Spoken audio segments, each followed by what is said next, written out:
Ravitalaisen terveystuotteet.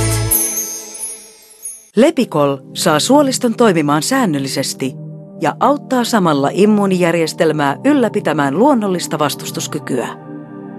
Lepikol sisältää tarkasti oikeassa suhteessa psylliumkuorta, frukto-oligosakarideja ja eläviä maitohappobakteereja.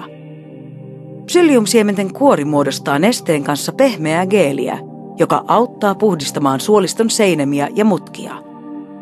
Pehmeä geeli tarjoaa erinomaisen kasvualustan hyville suolistobakteereille, jotka edistävät ruoan sulamista ja pitävät yllä ihmisen normaalia vastustuskykyä.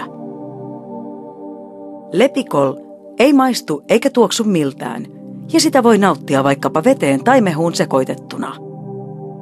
Vaikka lepikolia voi nauttia milloin tahansa, on kuitenkin suositeltavaa, että sitä otetaan vähintään puoli tuntia ennen ruokailua tai lääkkeiden ottamista, jolla varmistetaan ravinto- ja lääkeaineiden normaali imeytyminen.